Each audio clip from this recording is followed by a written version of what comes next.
All right, Chris says, and this was our Chris. He says, "What are your thoughts about Google seeing AI generated content as spam?" And that's from this search engine, as a journal, Search Engine Land. But this was, John Mueller or whatever. He mentioned that AI generated content is spam, and that Google is going to start penalizing people for that. Okay, but they've been saying that about spam, spun content and link building and everything else for years. It's a scare tactic more than anything. Not that it's not. It may very well be against their guidelines, right? The webmaster guidelines, their terms of use, their whatever. It may very well be to just have you AI generated content as like, and that's it. But here's the thing, if you're proficient with the tools at all, the AI generate, content generating tools at all, then you're going to be able to produce relevant articles. And I've said this dozens of times, guys. The most important thing about using the AI tools is to have a well-developed outline. If you have a well-developed outline, you can produce phenomenal quality content with AI tools. That's the trick to it, though, is having a well-developed outline, right? That's how you keep the AI within guardrails, right? Like that's how you keep it on track, is by doing shorter, like generated content sections that are guided or directed by the H tag, right? Which generally is going to be an H2 or H3, right? That's how you kind of direct it, and you limit how much content it can see above, and you kind of direct it that way. And it's, it takes some getting used to, but once you learn how to do that, you can produce quality very, very quickly that is done very, very well. And so, I think there's a difference between just pushing a button and having, like, for example, Article Forge. I love Article Forge. I use Article Forge a lot for like link building stuff. The 250 word outputs for Article Forge are great for like Google business posts, things like that. But if you try using Article Forge with 500 or 750 word output, and now I just got the email about this within the last week, they have a 1500 word output. It's garbage. It's absolute garbage. Don't get me wrong. Like I said, I love Article Forge, but I like it at 250 word intervals. And even then, sometimes it spits out some junk. And out of the 250 words output, you might only get 150 usable words, right? Like, in other words, you have to trim some of it out. And that's just the nature of that type of thing, because that is like 100% automated, right? You just feed in a main keyword and a couple of supporting keywords, 2 or 3 supporting keywords to clarify intent. And then it spits out, an article that, using GPT-3, just like all the other tools do. So it's AI generated content, but there's very little direction. And that's why the stuff that it spits out, and anything over 250 words, I found this to be pretty much junk. So you have to do it with 250 word, like stack multiple versions of the 250 word outputs. All of that is to say, if you were to just use Article Forge to generate a 500 word or 750 word or now a 1500 word article, and then publish that direct to a blog, like a lot of people were doing with auto blogs and stuff, that I could understand it getting penalized. That is AI. That's AI generated garbage. It's junk. It's total trash. But when you're using AI writing assisting tools or apps to help you to write relevant content for whatever topic it is you need it for, how is that spam?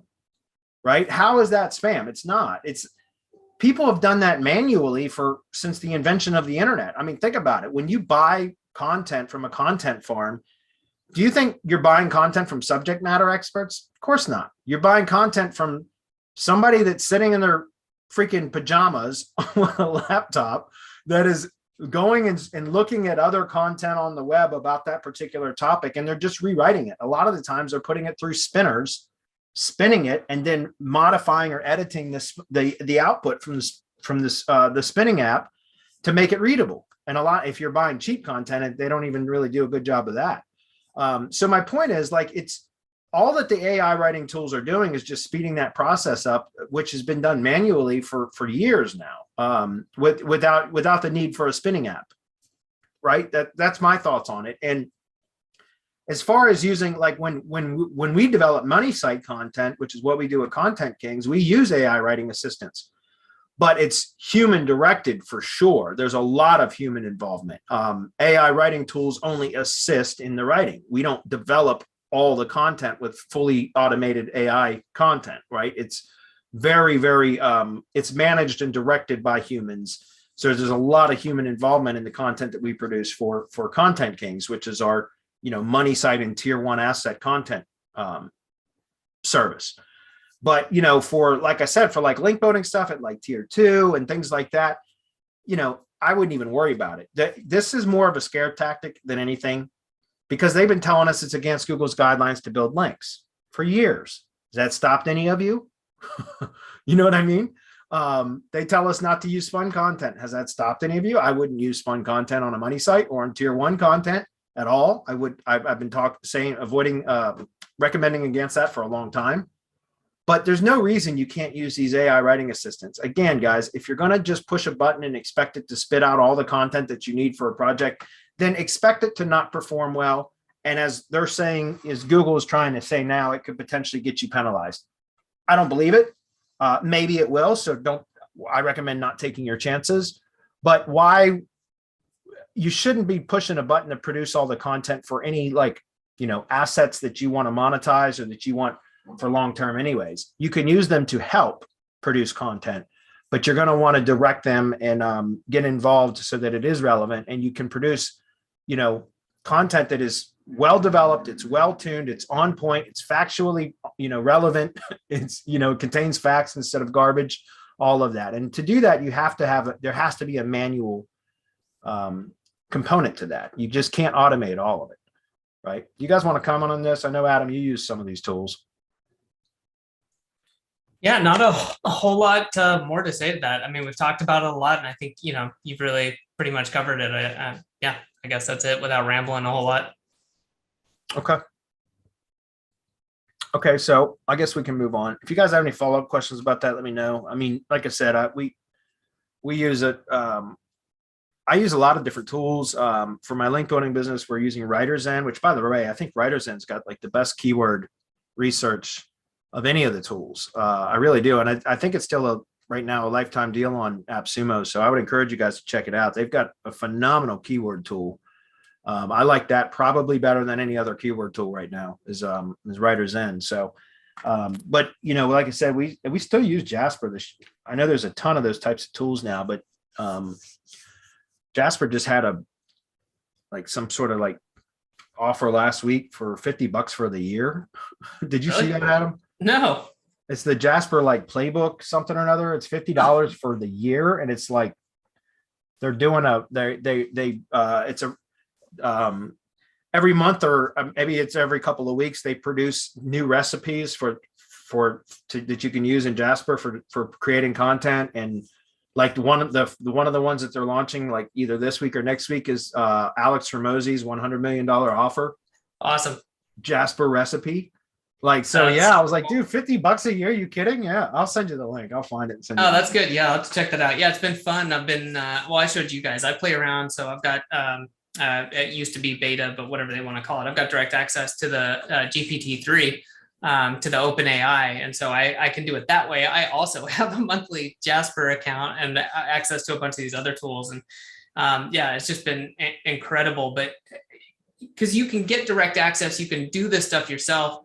But getting some of these tools, they've already done a lot of the legwork for you. And some of these recipes, like Bradley's mentioning, can save you so much time and can help output some really good results. So even for me, it's not like what I do is a lot is email.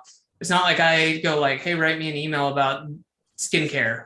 That's not what I do, but it's so nice now to have these tools that can generate a lot of ideas, or maybe write a bunch of different subject lines, or give you ideas, or write stuff into into different templates, like a IDA or a I've never heard it said out loud, PAS, but problem, agitate solution, or one of these many different frameworks. And that gives you the idea, right? And then you can fine tune it. And that's where I'm finding the value. I have no doubt in a few years that it's going to be able to output stuff that you won't need to rewrite. But right now, that's where I find the biggest leverage. By the way, I see you holding something in your hand there. You want to pitch that real quick? Yeah, I actually feel bad. I was literally looking something up, but finally got my book published. So speaking of email marketing, so this is my book. Hold on a minute. Hold on a minute. Hold on. I want you to hold it up one more time. Just give me a second. I can. All right. How about now? There we go. Go to Amazon, search for e-commerce email marketing. I think that this is probably not for a lot of people who are watching, but if you do email marketing or if you work with e-commerce businesses, this might be something that could either be helpful for your clients or for yourself if you want to have an overview. So this was written with business owners in mind. This is not the like, click this button, do this type of thing. I wanted to give people an overview because there's a lot of really good books out there about various aspects of copywriting, using these tools, but there wasn't one that really tied it together from kind of an e-commerce perspective as far as, hey, you've got your campaigns, you've got your flows or automations, what metrics should you be looking at? How do you segment? What should you be thinking about segmenting with an e-commerce business?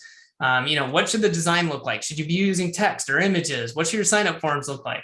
So all that to give people an overview, and not a lot, right? This isn't a huge book. It's under 100 pages and meant to be a pretty simple read to help people get a grasp on it, usually because either they're starting their own store or they've got a team, but they want to get up to speed and make sure that, maybe the agency that's helping them or their team is kind of doing everything they can. So, yeah. Very cool.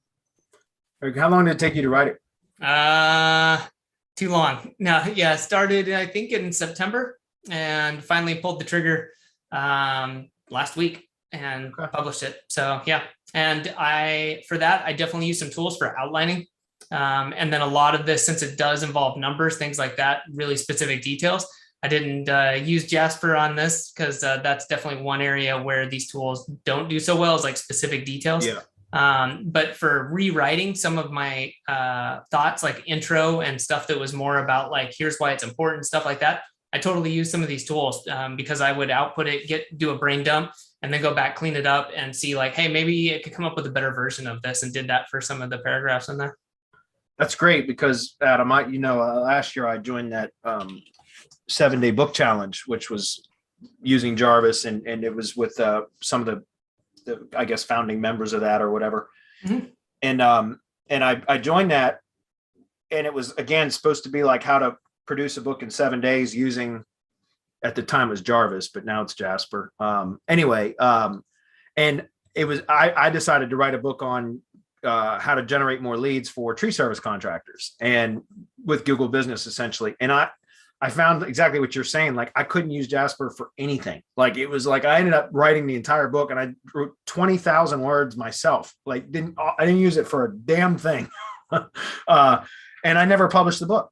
And it's funny because it was a good experience. And it took me, 6 or 7 weeks to write 20,000 words. And I never published it. And so, it's written. Probably you would have to update it slightly if I want to publish it, but I'm going to write another book. There we go. Because I want to, and one that I will publish for the link building stuff, because I want to write a book about link building, very specifically the way that I'm doing it now. So I'm definitely going to write another book, and it will probably be within the next 3 or 4 months from now. So, but it was a pretty cool. Definitely experience. Do that. And I would say too, for anyone, this isn't, it's not new. Everyone knows you can self-publish, you could do this or that. And I told Bradley and Chris this. I was recording a video, and I know Bradley still does a lot of video too. I was recording one for Prospect and was just giving them some general advice on something I had noticed, and I forget, it was something about a campaign email. And then I realized I had my book on the kitchen, it had just come in the mail. So I paused the Loom video, went in the kitchen, grabbed it, came back, and I said, by the way, I had just finished writing it and publishing the book about this. And but let me tell you what this says. I won't bore you by reading it. And I was like, oh, that was kind of fun. I'm gonna have to do that more often. I'm like holding up a book and being like, well, I wrote the book about this. Yeah, I wrote the book about it. Right on. Well, thanks, man. Yep. So we're gonna write a book with Content Kings as well? Yeah, we should write a book about writing articles. We could just take our articles that we're publishing over there and have a compendium of have them like the how to write for local business playbook or something. Yep. Yeah.